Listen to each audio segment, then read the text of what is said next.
Bienvenidos al podcast Quédate a comer. Soy Cristina Jolón y hoy comparto mesa con un personaje que en 2001 se autoproclamó exdiseñador. No porque siendo entonces tan joven abandonara su profesión, sino para traspasar los límites que impone la propia disciplina. Hoy comparto mesa con todo un referente para quienes eligen dedicarse a eso a lo que llaman food designer. Eso que él practicaba antes incluso de saber que el concepto existía y que se estudiaría en las escuelas de diseño. El personaje que hoy tengo delante trata de alejarse del modo en que percibimos la comida para trabajar con ella como un objeto adaptado a los hábitos actuales. Transita un terreno que no es del todo el de los diseñadores, ni del todo, aunque quizás lo sea un poquito más, el de los artistas. Martí Guixé nació en Navàs en 1964. Estudió diseño de interiores en la escuela Elisava. Uno de sus maestros, Alfred Arribas, lo animó a seguir aprendiendo fuera. En Milán recibió una formación muy académica y rigurosa de diseño industrial sobre la que desarrollaría una obra libre de corsés. Ha expuesto en el MoMA, el Pompidou o el MACBA y ha trabajado para marcas como Alessi, Desigual, Camper, Damm, Moleskine y muchas otras. Acaba de presentarse su último trabajo, un bar en el que todo, desde el espacio a los vasos o los taburetes, está hecho con impresora 3D. Un bar que tuvo su vida mientras se iba construyendo y que ahora es un objeto artístico que se expone en el Design Hub Barcelona, en una muestra comisariada por Teresa Bastardas.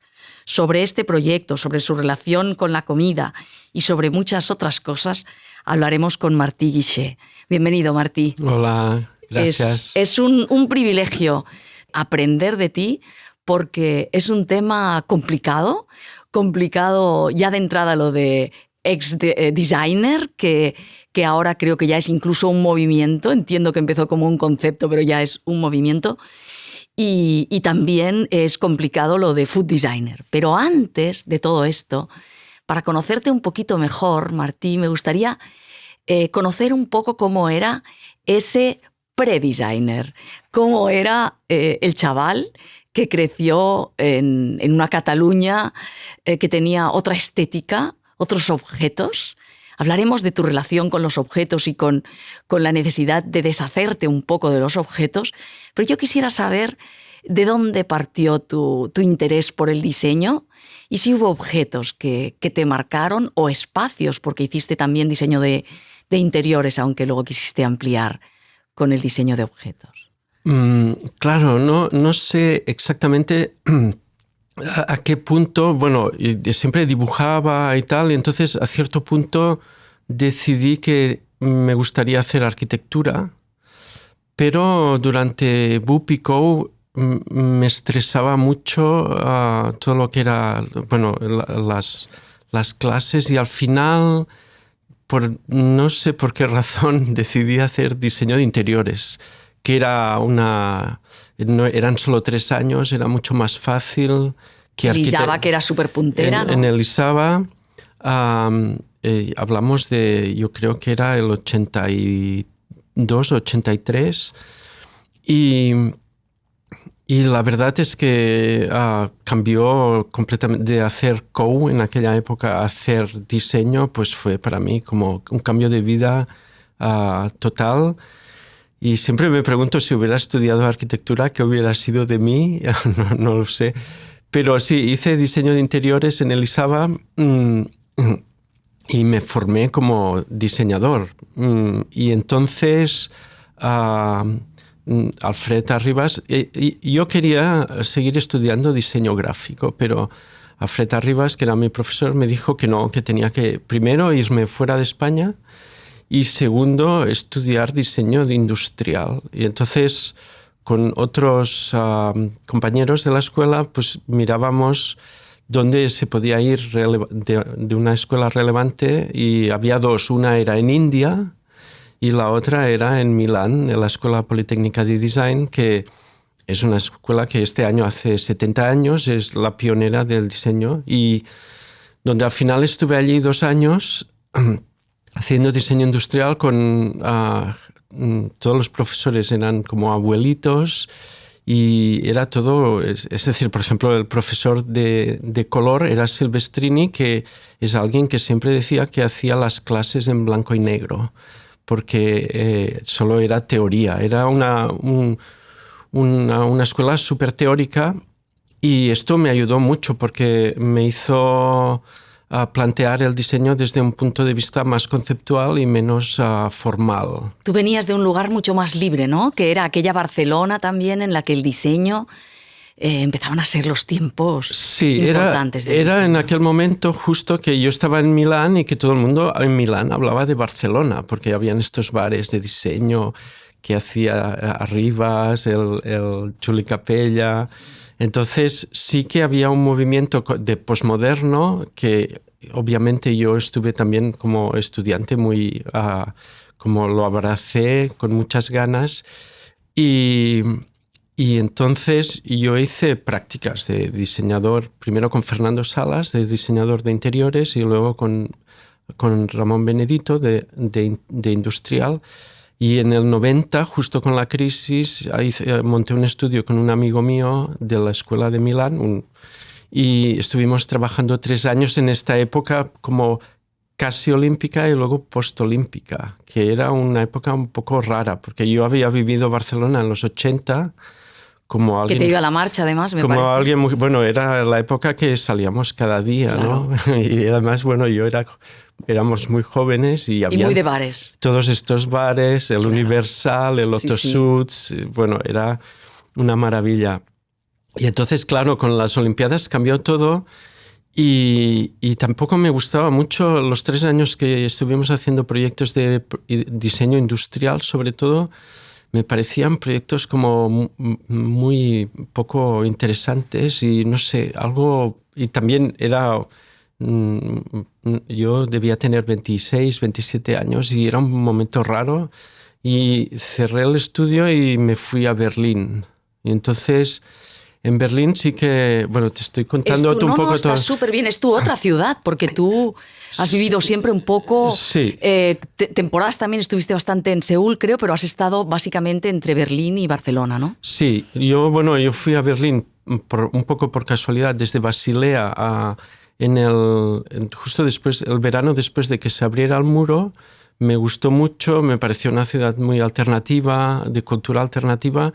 Y luego en el 93 me fui a vivir a Berlín, quería aprender alemán y me interesaba mucho la cultura alternativa. Y bueno, fue muy interesante, la verdad, pero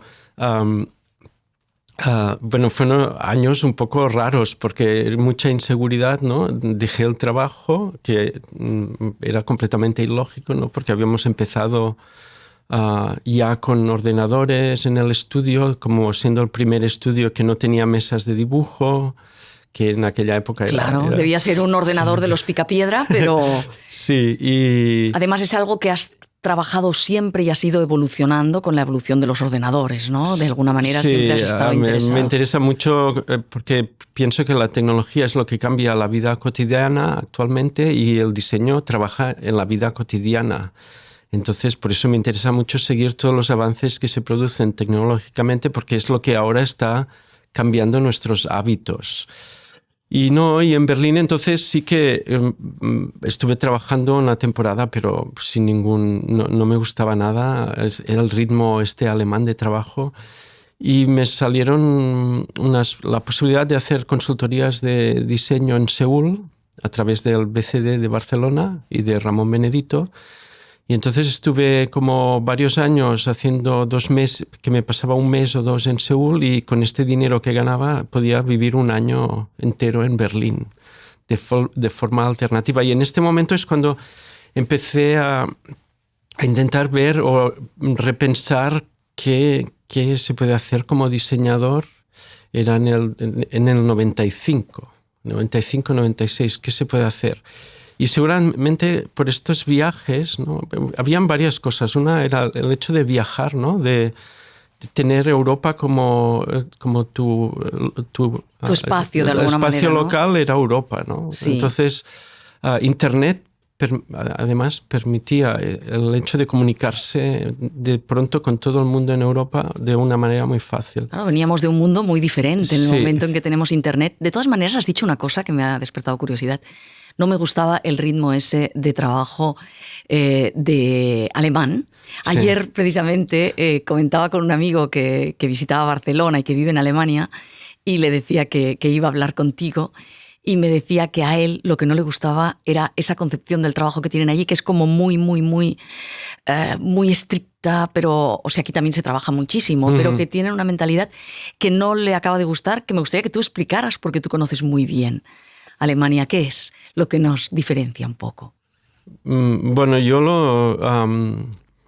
lo limito a la religión. Es cultura protestante o católica. Nadie es religioso. Yo no, bueno, pero está incrustado en nuestros conocimientos. Entonces es todo muy distinto. Claro, yo tengo desde hace 30 años Inga Knoll, que es mi compañera, que es alemana y es fotógrafa y hace toda la documentación de mi trabajo. Y aún tenemos muchos conflictos. Y de hecho en Alemania mismo hay mucha gente que dice que gente de la Alemania del Sur y gente de la Alemania del Norte son parejas complicadas. Es que esto mismo exactamente me decía mi amigo ayer. Me decía, esto no se lo digas, dice, pero a nivel de parejas suele haber muchos problemas cuando uno de los dos es de aquí y el otro es alemán, porque hay realmente una dificultad, una manera de ver las cosas un poco diferente. Sí, bueno, a mí me ha ayudado mucho porque ves cómo es una forma de pensar completamente distinta, pero para mí completamente, y bueno, tiene sus ventajas y sus desventajas, pero te indica que es que todos somos diferentes, ¿no? Entonces no hay un pensamiento único, no hay una verdad única, es todo. Y más ahora, bueno, pues hay ya teorías donde hay este libro de Octavio Rojas, Design Without Project, que ya propone el conflicto como el sistema de proyecto para llegar a resultados óptimos. Es decir, que incluso ya ahora el conflicto es lo que... Como la solución. Sí, digamos que es lo que es el contexto ideal para llegar a un resultado óptimo. Porque si no, es decir, siempre es la imposición de una idea sobre las otras, que es el movimiento moderno, que en teoría está ya acabado desde hace 10 años. ¿Acabado del todo? Sí, bueno, Latour ya lo finiquitó en unas conferencias diciendo que menos mal que ya se ha acabado el paréntesis del moderno y que entramos en otra época que él definía como la tercera vía, pero que nadie sabe qué es esta tercera vía. ¿Y tú cómo la explicarías, esta etapa en la que estamos, en la que entramos? A mí me resulta súper fascinante. Obviamente es muy complicada porque estamos otra vez con guerras y tal, pero digamos que, es decir, hay estas teorías de que los siglos no empiezan en el 2001 o en el 1901, empiezan en el 25, es decir, que en realidad el siglo XXI empezará el año que viene. Y ya se empieza a ver con todo lo que es las tecnologías digitales, de algoritmos y tal, que esto sí que puede cambiar mucho nuestra vida cotidiana. Y obviamente para bien y para mal, como han cambiado siempre. De hecho, el siglo pasado, con las guerras, fue el diseño que empezó todo. Bueno, es que esa vida futura por la que tú de alguna manera desde tu mirada transitas ya, ¿no? O sea, vas avanzando un poco, que es aquí esta parte de diseñar un futuro. También tiene algo que ver con eso tu trabajo, porque dentro de una formación tan académica y tan rigurosa y tan teórica, como decías, que recibiste en Milán, tú la utilizas como esa tierra abonada para que germine todo lo contrario, la libertad absoluta, ¿no? Que es la que te caracteriza a ti. Tú te mueves por otros parámetros. Por eso me imagino que a veces eres un poco un incomprendido entre la gente del diseño, entre la gente del arte, o que transitas entre las dos. Yo me atrevería a decir, no sé si me equivoco, que más cerca del arte que del diseño, pero eso tienes que decirlo tú. Claro, yo en el 95 llegué a la conclusión que el único objeto interesante para diseñar era la comida. Porque decía, bueno, yo estoy en Berlín, en Seúl y tal, al final la comida es lo único que es el día a día. Y en aquella época, como diseñadores, queríamos hacer siempre objetos de producción masiva y al final lo que se consume y se produce masivamente es la comida.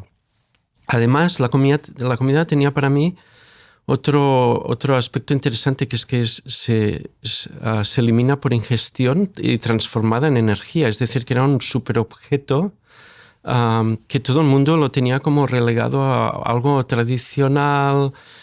Y cuando hice esta primera exposición, sí que es verdad que en el H2O en febrero, pues la exposición tuvo muchas críticas negativas por parte del mundo del diseño y por parte del mundo de la gastronomía. Que te pusieron a parir, ¿no? Bueno, es decir, en el mundo del diseño decía, bueno, esto no es serio, porque el diseño se ocupa de hacer cosas bonitas, de lámparas y mesas. Y en el mundo de la gastronomía... ¿Qué se exponía allí? ¿Cómo era la expo? Bueno, yo básicamente hice algunos objetos de comida, pero digamos que el objeto quizás más relevante era este rediseño del pan con tomate, sí, que esto salía de algo muy, muy básico del diseño, que era... Es decir, mi lifestyle en aquel momento era trabajar y comer también delante de un ordenador con un teclado, que era algo nuevo de hacía un año o dos. Estábamos ya todos en el estudio dibujando con el AutoCAD y luego cuando acabábamos nos pasábamos 3 horas jugando con el Queen Quest o con otros. Y claro, no parábamos, no íbamos a comer, comíamos delante del ordenador. Y pensaba, vale, un objeto tradicional, bueno, un elemento tradicional como el pan con tomate, que es la yesca, la rebanada. La rebanada de pan con el tomate, la sal y el aceite, no puedes comer en un teclado porque haces aceite, se ensucias. Entonces sí, dije, yo no quiero retroceder en mi lifestyle, quiero que el diseño adapte las cosas a mi nuevo lifestyle. Entonces hice un tomate con un agujero vacío, puse el pan dentro, sal, aceite y lo cerré y ya está. Y claro, para alguien de gastronomía es un tomate relleno de pan, no tiene ningún interés. Pero claro, tenía un interés primero de identidad, porque es el pan con tomate catalán que de alguna manera lo propongo universal. Después hay una referencia con el nombre que es Spamt, que sí, es fonético por Spam Tomàquet, pero sí, también es la referencia a la Hormel Food Corporation, que hace esta comida de lata para la guerra del Vietnam, para los soldados, que es uno de los primeros éxitos de comida industrial, pero que curiosamente se convierte como en la palabra en el mundo digital para definir el mail basura, sí, ¿no? Que se llama spam, que esto mucha gente joven no lo sabe, no conoce que es una cita que viene del mundo culinario. Entonces, claro, es decir, el tomate relleno de pan, si lo ves como un tomate relleno de pan, es completamente estúpido, es verdad, pero tiene todo un envoltorio cultural de citas, que es lo que hacía el objeto interesante y lo que lo hacía un objeto diseñado y no un objeto de gastronomía. ¿No tiene nada que ver con ese otro concepto, por ejemplo, en el caso de Ferran Adrià, que le ha dado la vuelta a otras elaboraciones y las ha presentado deconstruidas o de otras formas? ¿No lo relacionas de ningún modo? Yo sé que tú no defiendes la gastronomía, no sé si es no defenderla o estar en contra, o tú me lo vas a contar porque me parece muy interesante tu visión, conocerla. A ver, bueno, es decir, yo entiendo que el cocinero es un artesano y aún hace poco he leído los libros de Bill Buford y está allí súper evidenciado que es alguien que trabaja con las manos y con sus habilidades técnicas construye lo que son los platos, que normalmente son recetas tradicionales que se van mejorando a partir de pequeñas alteraciones o técnicas o de personales. En el caso de Ferran Adrià, él hace toda una serie de innovaciones tecnológicas, pero no deja de ser alguien que bueno, aunque Ferran Adrià, he de decir que las últimas cosas que he visto de él no cocina y esto lo pone en un pie dentro del food design, pero en el momento que alguien hace algo con sus habilidades manuales, es un artesano, cocinero. Pero también con el cerebro, ¿no? Entonces, pero es que la gastronomía lo único que pretende es dar placer a nuestros sentidos. Entonces, esto para mí es muy limitado. Yo si trabajo la comida desde el punto de vista del proyecto. Aquí hay un tema interesante porque, por ejemplo, yo hice el concepto para un menú, para un museo que se llama el MIT en Milán, con Andrea Capaldi, que es un cocinero, y con Italo Rota, que nos dejó hace 3 semanas. Y estaba con la directora del museo que me preguntaba, ¿y vas a cocinar tú todo esto? Y yo le dije, bueno, es que yo no sé cocinar. Y entonces se quedó un poco como confusa. Y entonces le expliqué, claro, digo, mira, tienes Italo Rota aquí delante, que es un arquitecto muy reconocido. Pregúntale si ha hecho nunca una pared de ladrillos o ha construido un tejado. Y él dijo, no, yo hago planos y hago un proyecto. Entonces, en realidad, el food design en el food design tú haces un proyecto y este proyecto se hace utilizando todas las técnicas, tecnologías posibles y conocimiento posible. Es decir, que haces investigaciones antropológicas, culturales, de contextos, si quieres vender, pues de mercado. Y la parte de los sentidos para mí es algo muy técnico, es algo súper técnico. Es decir, es que nadie tiene que ser un súper especialista. Todo el mundo dice, mi madre sabe cocinar muy bien. No es verdad, en casa se cocina fatal. Es decir, lo mal que cocinan las madres se suplementa por la empatía que tienen los hijos. Y entonces hay es decir que... Hay niveles, hay niveles. No hay ningún ¿Partes de que todo el mundo cocina mal? Sí, todo el mundo que no es un cocinero profesional bueno cocina mal, porque es muy técnico esto de cocinar bien, pero ultra técnico. Entonces, para mí es como cuando yo hago una silla Hay una parte del sabor que es objetiva y otra que es subjetiva. Sí, está claro. Pero de todas maneras, hacer algo bueno y coherente y tal, tienes que tener una cantidad de datos muy grande y tener un conocimiento técnico muy grande. Yo lo comparo con ingenieros de plástico. Cuando yo hago una silla, yo no sé de plásticos. Hay alguien que me asesora. Tienes que usar esto. Para hacer el molde necesitamos esto. Esto es una parte técnica. Es decir, hacer un proyecto de comida, un food designer no la hace solo. La hace con nutricionistas, con antropólogos, con cocineros, con técnicos de alimentación y construye todo el conocimiento para luego hacer el proyecto, que es el proyecto de diseño. Bueno, complicado, a mí me parece muy complicado de todas maneras separar la comida y el acto de comer de las emociones, ¿no? Es como tremendamente complicado, ¿no? Tú dices que tú intentas separarlo, verlo como un objeto, olvidarte de la tradición y de todo lo que lo rodea y hacerlo de uso muy práctico para los nuevos tiempos, ¿no?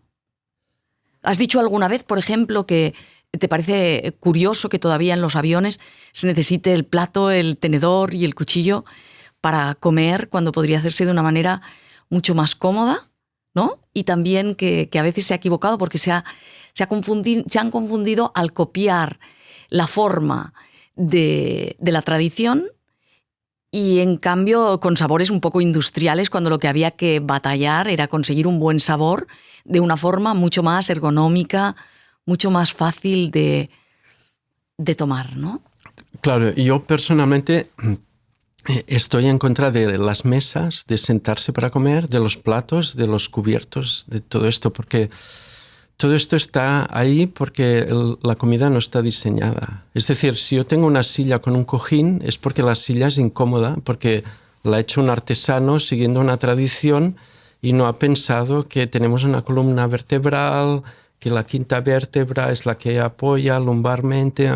No hay un estudio fisiológico detrás y por lo tanto el artesano hace una silla como hacía hace 1000 años y cuando te sientas es incómoda, necesitas un cojín. La sopa que comemos es una sopa que hacían hace no sé cuánto.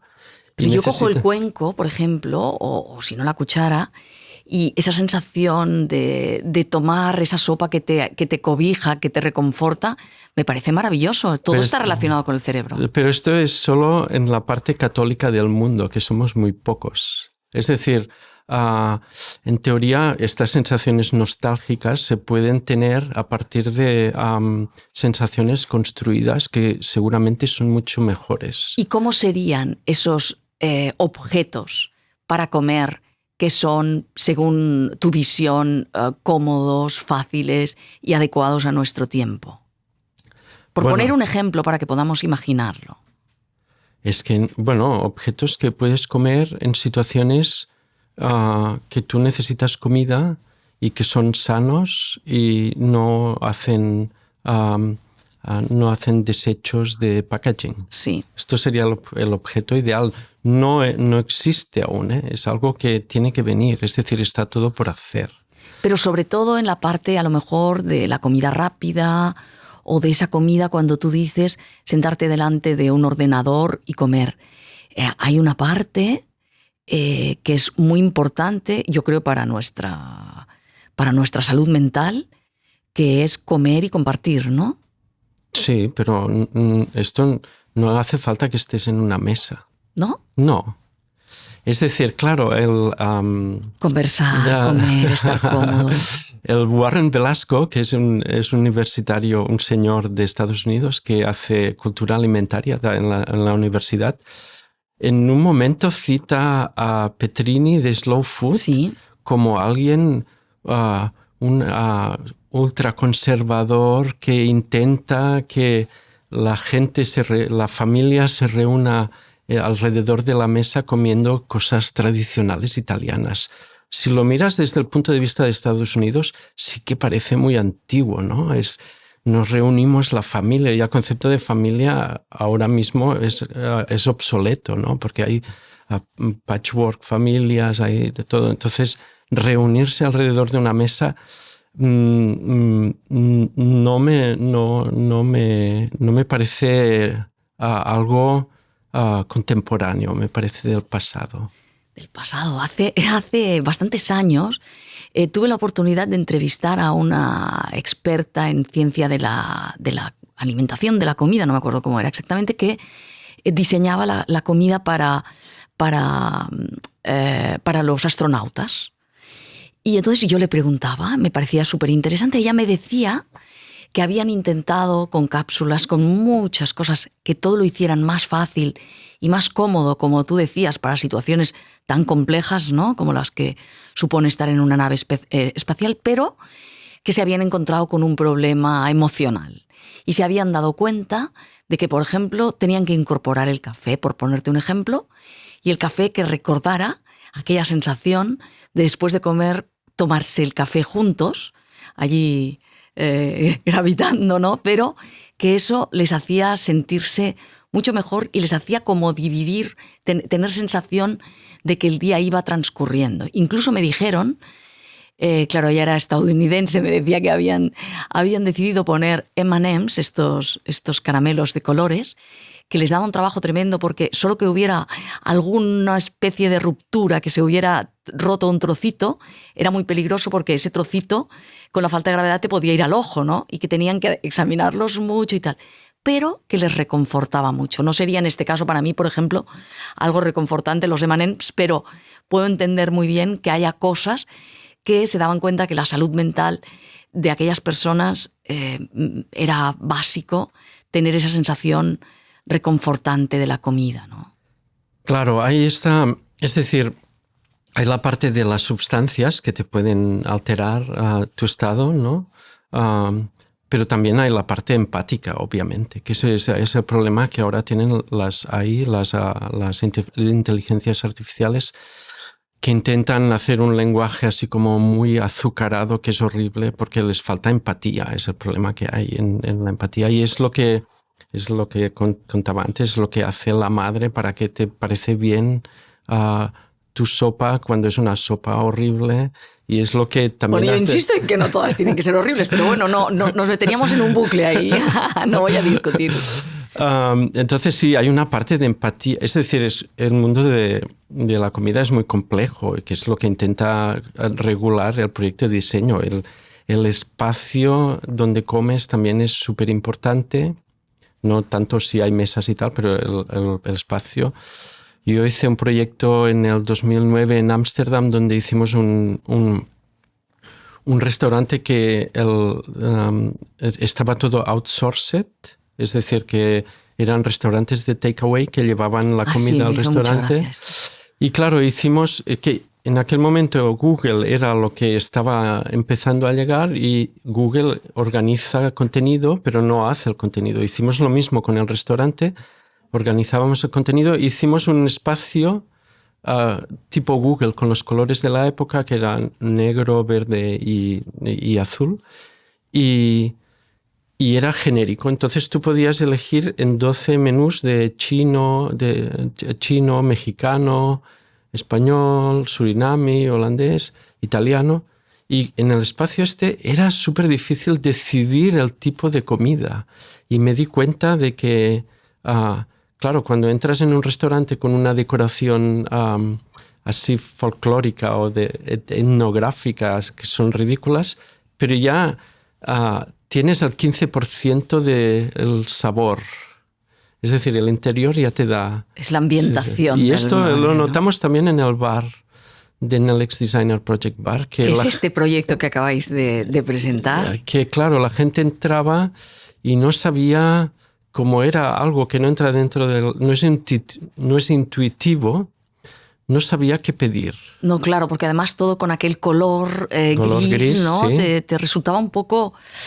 Costaba un poco, ¿no? Sí, digamos que era un bar que no era intuitivo. Exacto. Expliquémoslo un poco si quieres, sí, aunque luego volvamos a otros proyectos, pero esto estuvo 5 años construyéndose. Sí. El arquitecto que se ocupó hacía al mismo tiempo las funciones de barman, ¿no? Era Pau Badia, sí. Pau Badia. Y bueno, entiendo que era esta... demostración o este intento de fabricar, ¿no? Desde un punto de vista tecnológico, ¿no? Es todo en 3D. Creo que ahí vistes claramente que las impresoras 3D son más lentas de lo que parece y que es un trabajo que requiere demasiado tiempo y que puede servir para cosas puntuales, pero creo que os aclaró de algún modo que no era muy viable para construir espacios. Pero entiendo que hay un ejercicio, no sé si más artístico o más de una construcción de otra manera A ver, claro, tecnológica, ¿no? El bar era... Tengo un amigo, Jeffrey Schwartz, que dice es un bar de artista, ¿no? Entonces esto yo lo entiendo que es un bar que no necesita tener un rendimiento económico. No lo necesitaba porque nosotros nos dedicamos a hacer proyectos de diseño. Y era un bar que empezamos como proyecto. Digamos que proyecto era más grande que bar como palabra. Sí. Y sí, la idea era es decir, nosotros usamos las máquinas de impresión aditiva de 3D ya desde el 2011 para hacer maquetas y prototipos para objetos que luego se irán a fabricación. Entonces la idea era, bueno, si nosotros lo dibujamos, lo pensamos, lo dibujamos y una máquina lo hace tal como es en nuestra cabeza. Es decir, que no hay un intermediario, en este caso un industrial, que con sus habilidades manuales te hace la barra o te pone los azulejos, sino que era, digamos, nosotros que hacíamos directamente las piezas que luego nosotros poníamos.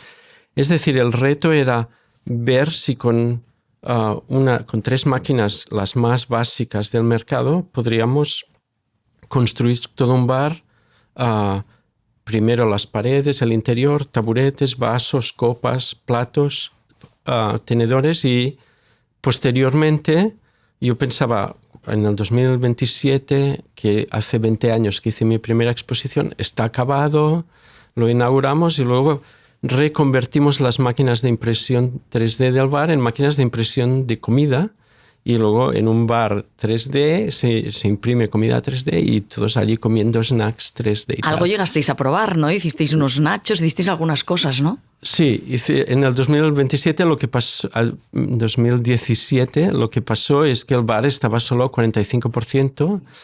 Entonces sí que... Estaba en la calle Entensa de Barcelona, Sí, este bar. Entensa Recuerdo que número 3. iba creciendo, ¿no? Iba poco a poco.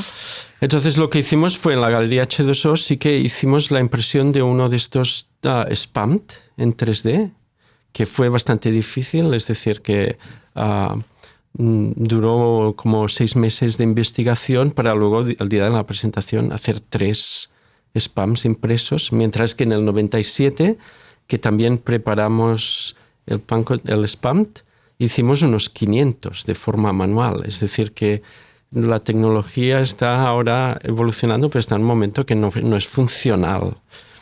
Entonces en el bar, sí, y luego hicimos un día que hicimos unos nachos, unos digital nachos lo llamamos, y bueno, nos dimos cuenta de que imprimir en comida no, puedes hacerlo en un evento y todo el mundo lo hace en TikTok y en Instagram, pero si lo haces de verdad en el mundo real, no funciona.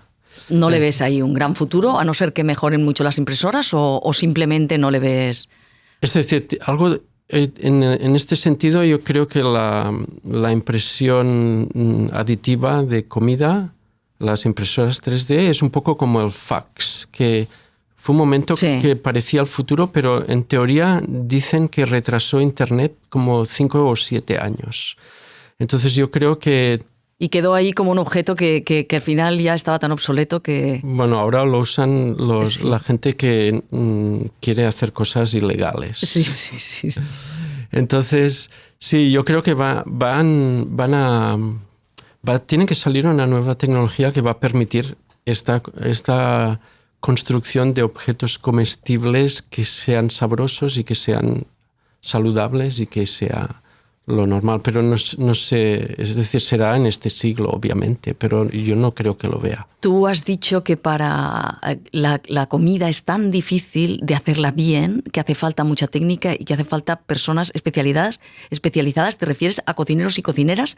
¿Siempre hará falta para este trabajo que tú observas la comida como objeto? ¿Necesitarás siempre una cocinera o un cocinero a tu lado o de la mano de cualquier proyecto que se ponga en marcha? Sí, bueno, sí. Ahora lo comparamos con la arquitectura. Es decir, hace muchos siglos pues, había artesanos que hacían las casas y luego a cierto punto hubo proyectistas que empezaron a organizar las ciudades y se hicieron los proyectos de arquitectura siguiendo unos criterios estéticos, pero también de organizar el interior y tal. Es decir, igualmente se construían las casas, había gente que construía estas casas, pero poco a poco se iba utilizando la tecnología, ¿no? La tecnología prefabricados. En el moderno hubo todo el tema del cemento que permitió hacer estructuras independientes, hacer como un chasis y luego hacer la cubierta que permitía estos edificios de cristal. La arquitectura iba evolucionando. Ahora mismo hay obreros de la construcción, pero ya no son, digamos, paletas. Son gente que ensambla prefabricados. Entonces yo diría que con la comida es un poco lo mismo. Es decir, que llegará un momento que habrá tecnología y técnicas que permitirán hacer productos comestibles con una cierta escalabilidad. Es decir, que no será un cocinero que hace comida para 20 comensales, sino que será un cocinero que hace comida para 200 personas de una manera que sea coherente a nivel de ingestión, de usabilidad y también de nutrición y de gusto. Porque cuando tú explicas esto, cuando dices todo esto, yo entiendo, has dicho algunas veces que precisamente la comida, el diseño de la comida, está muy atrasado todavía, comparado con otras disciplinas, entiendo.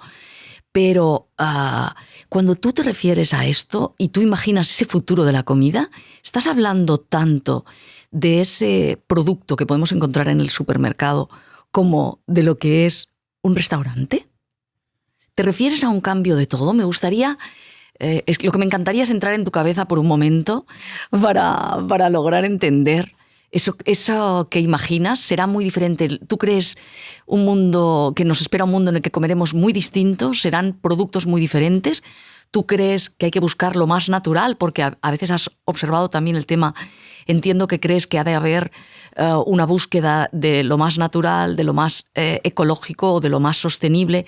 O sea, hay también en tu mirada una ética, ¿no? Entiendo también. ¿Por dónde van esos tiros? A ver si conseguimos aclarar y si estamos hablando de dos mundos diferentes, el del restaurante y el del supermercado. No sé si habrá supermercados o va a salir todo de nuestro ordenador de casa. A ver, para mí también es un poco es especulativo, ¿no? Es decir, bueno, especulemos. Sí, yo estoy dando clases de diseño de food design en la SPD, en la Escuela Politécnica en Milán, desde hace 10 años. Y claro, aún no está... pero sí, es decir, a nivel de especulación, tanto Warren Velasco, que lo llama de otra manera, o Latour, hablan de la vía que es la tecnológica, donde la gente se imagina comiendo pastillas, comida de astronauta, que es para nada interesante. Es una vía donde es nutrición y tú eres un objeto funcional y basta.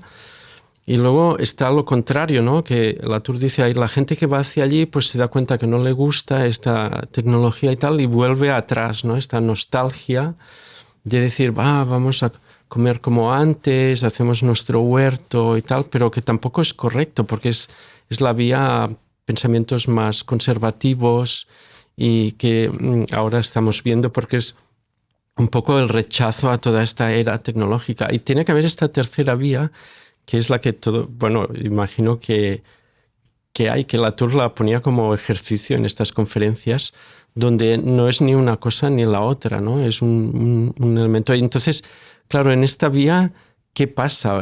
Pasa que yo no quiero renunciar al hecho de que la comida sea ecológica, nutritiva y que sepa bien. Es decir, esto, por supuesto, no quiero comer sano y que no me guste. El placer forma parte también, obviamente, ¿vale? obviamente. Me ha parecido por algún momento que el placer no era necesario. No, y los buenos cocineros hacen cosas muy buenas. Lo que pasa que... ¿Y tú disfrutas? Sí, pero lo tengo que comer con una cuchara y un plato. ¡Qué horror!, ¿no? Para ti.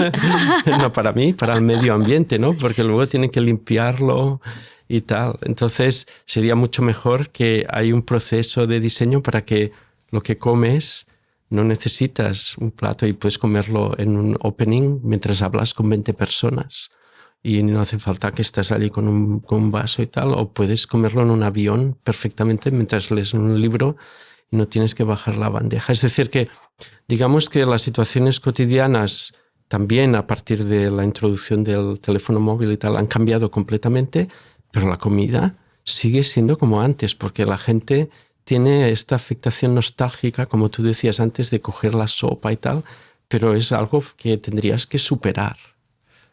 Y entonces, ¿qué pasa con la gastronomía? Yo veo en 30 años la gastronomía será algo así como una secta, donde habrá gente que se reúne, que me parece bien, como hacer una liturgia donde matarán animales porque dentro de 20 años ya esto no será posible, porque no habrán o estarán contaminados, no porque esté prohibido.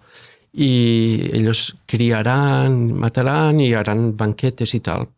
Me parece correcto. Entonces habrá gente que estará de acuerdo y estarán en estos clubs o como se llamen, y gente que comerá otras cosas. Entonces, la gente que comerá otras cosas, que ahora ya sucede... Bueno, siempre se ha dividido la comida del día a día, que puede ser dentro de casa o fuera, y la de fiesta, ¿no? Que es esta, de ese mundo gastronómico, que no sé si también es al que te refieres, de la alta cocina, por poner un ejemplo, que yo tengo la impresión de que si hay una profesión que se ha hecho muchísimas preguntas sobre el pasado, el presente y el futuro, para mí es la alta cocina. Creo que se ha preguntado muchísimas cosas y ha reflexionado mucho sobre cómo comemos, por qué, y que se ha hecho muchas preguntas. No en tantas disciplinas veo yo mentes tan pensantes. ¿O me equivoco? Yo no estoy de acuerdo. Vale, ya lo veo.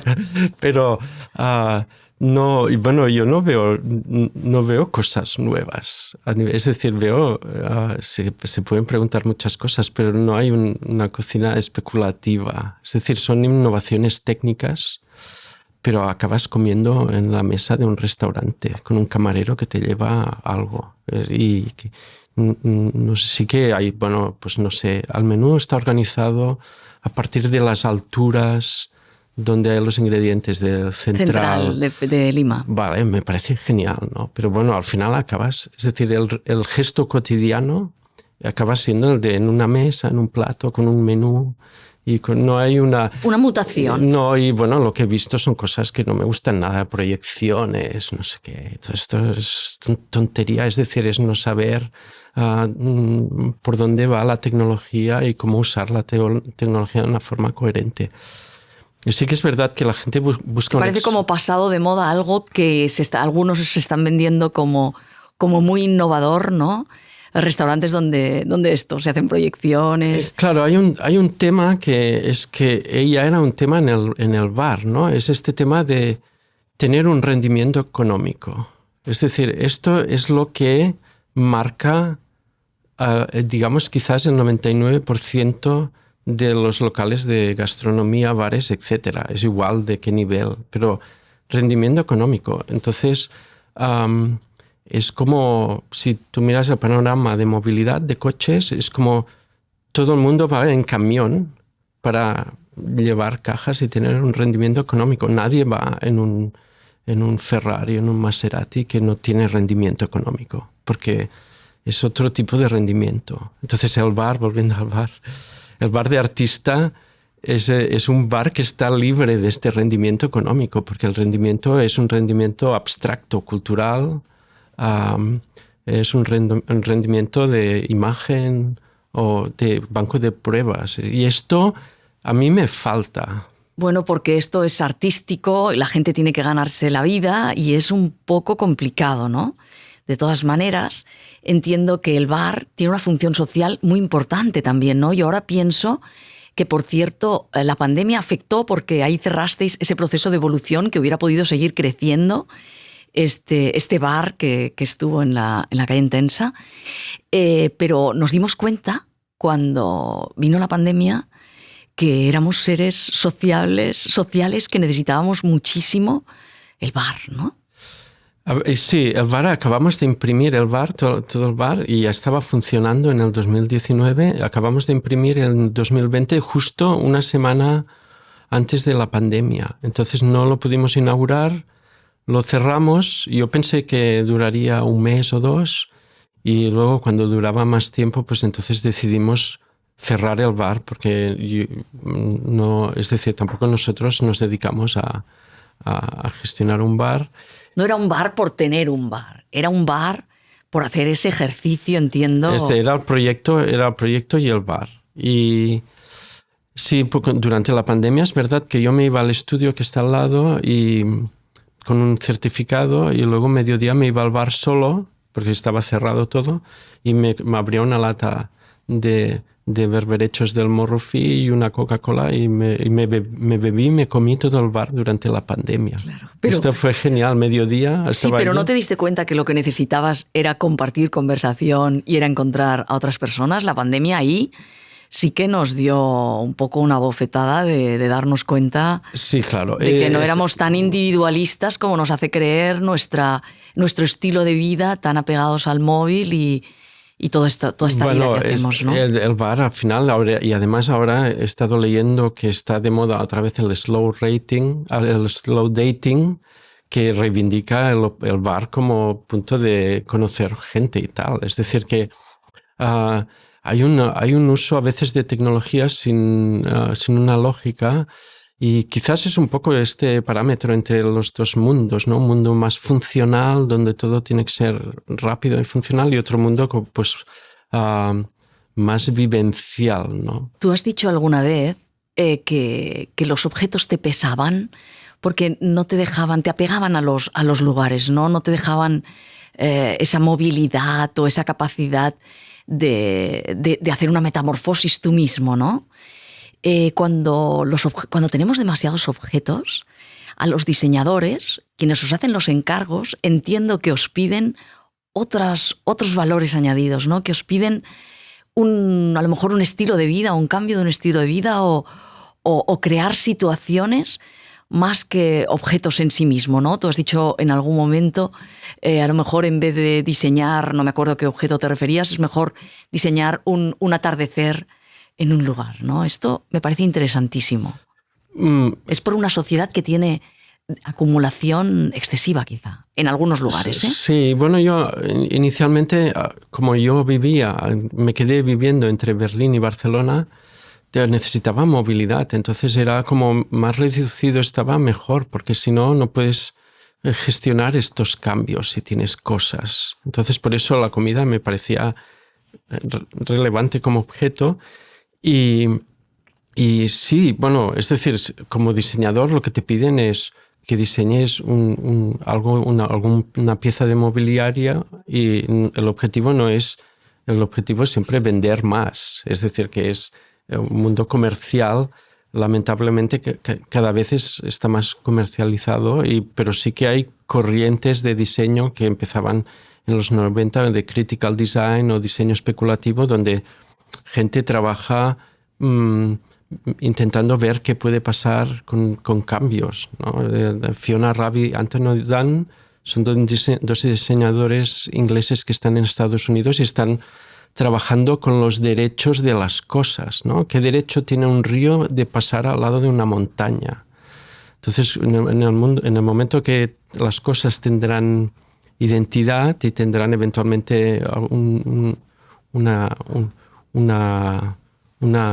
serán sujetos y no objetos, pues tendrán sus derechos de alguna manera. Entonces, ellos están, por ejemplo, haciendo diseño especulativo en esta dirección para ver cómo esto puede afectar el mundo futuro, ¿no? Bueno, y ahora ya lo vemos con coches que conducen automáticos. Si tienen un accidente, pues no se sabe muy bien de quién Claro. es del algoritmo, de la empresa que hace el algoritmo o de la situación.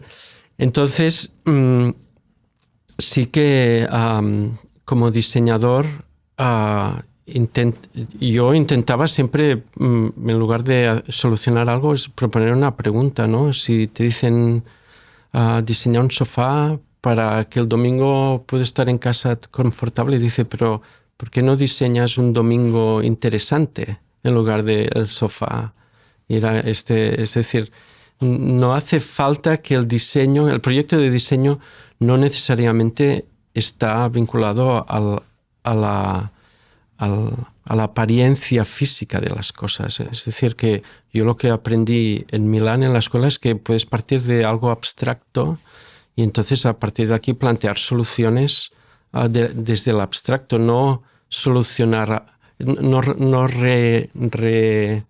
revisitar formas ni apariencias.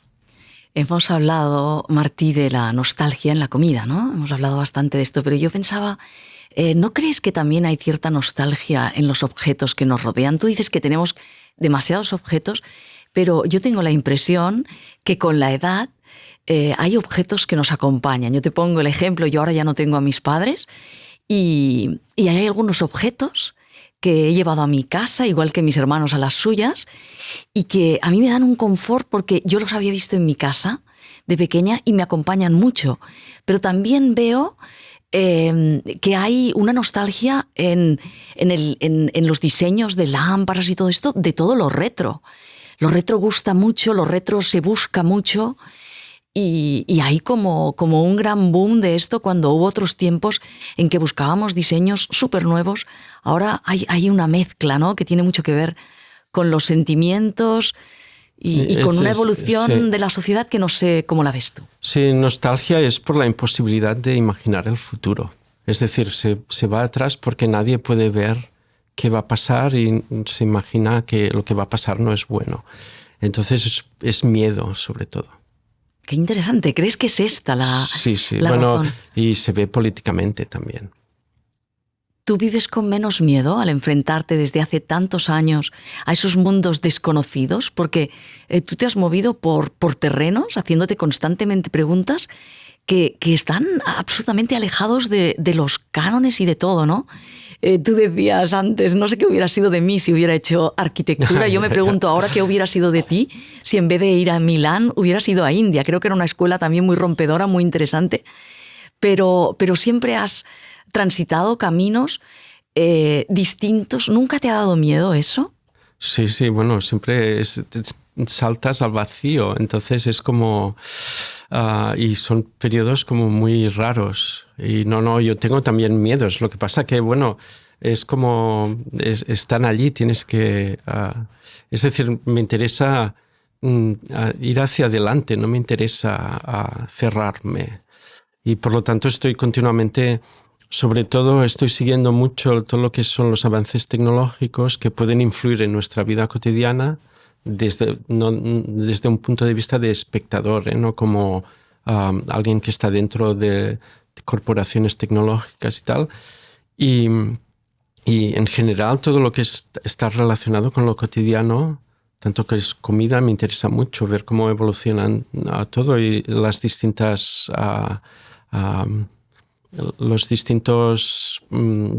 distintas direcciones que van cogiendo ahora después de la pandemia distintos restaurantes y ver un poco cómo afecta a nuestro día a día. Pero claro, van a haber ya hay muchos cambios y van a haber más. Y por lo tanto me parece súper fascinante. Es fascinante, pero tienes razón, ahí sí que te doy la razón, que creo que es verdad que debemos transitar en ese miedo. En el fondo somos quizás demasiado conservadores, muchos. Y te lo digo porque yo, escuchándote, que me parece fascinante todo lo que explicas, claro, por otra parte me da cierto miedo, ¿no? Imaginarme un futuro de la comida. No, que va, si será mucho mejor. Sí, pues eso. Absolutamente. Hay que mirarlo, entiendo, desde la ilusión, ¿no? Al final la ilusión del futuro es importante, ¿no? Sí. Hay que mirar el futuro como nuevas oportunidades, ¿no? Sí, bueno, claro, nunca te esperas lo que va a venir, pero siempre está bien porque vienen cosas nuevas. Exacto. Entonces, bueno, sí... Y bueno, habrá conflicto y genial, ¿no? Todo mejor. Bueno, conflicto no armado, obviamente, sí. ¿no? Pero estamos en un momento muy complicado. Sí, que la gente tiene más opiniones personales y tal, y bueno, hay que discutir y hablar de las cosas y tal para hacer cosas nuevas. Vivimos momentos de mucha intransigencia también y creo que todos estos conflictos tan terribles que se están viviendo o todos estos extremismos tan brutales, ¿no? De figuras que de repente aparecen ahí y que tan histriónicas y tan extrañas, porque nos afectan en nuestro día a día y nos afectan en todo, ¿no? Sí, claro, y nosotros que hemos visto cómo se abría Europa, es decir, cuando yo fui a Milán para mí era otro mundo y luego se abrió Europa y era como magnífico, ¿no? Ir sin pasaporte por todas partes y tal, y ahora está volviendo otra vez a cerrarse todo y hay países donde ya no puedes ir. Es como, bueno, pero es así. Es lo que hay, pero me vas a permitir que deje un trocito para esa nostalgia que a mí, en cierto modo, cuando describes esta situación, somos de la misma época, pues sí que me produce cierta nostalgia, pero bueno, hay que mirar hacia adelante y mirar con esa ilusión, ¿no? De todo lo que está por venir sin cerrar los ojos, ¿no? Sí, yo creo que sí, que, bueno, si yo miro atrás, yo estoy mucho mejor ahora que hace 20 años. ¿Por qué? Bueno, porque todo me parece más ágil y todo, no sé, es todo el día a día. Es decir, evolucionamos. Sí, cuando yo iba a Berlín la primera vez tenía que llamar con jetón y en un teléfono público y ahora pues estás con el móvil y cambias aviones o haces lo que sea en un momento. Es decir, que que las tecnologías no tienen también su lado bueno, también a nivel de salud y de todo. También nos aíslan en parte, pero en otra nos permiten comunicarnos mucho mejor, claro. Bueno, es decir, te aíslan en el momento que no tienes la cultura suficiente para saber controlar la tecnología, pero es como cualquier cosa. También si no puedes controlar lo que comes, tienes problemas de salud. Entonces es un poco... De aquí entraríamos dentro del tema de educación. Fundamental la educación, y espero sí. que esos objetos de comida vayan hacia esa parte pues, de alimentación, de una ética, de una sostenibilidad y de cierto placer, si me lo permites. Sí, no, absolutamente. Yo estoy completamente a favor. Ha sido un placer, Martí, de verdad, conversar contigo y aprender de una mente tan libre y tan inquieta como la tuya. Muchísimas gracias, de verdad. Gracias, Cristina.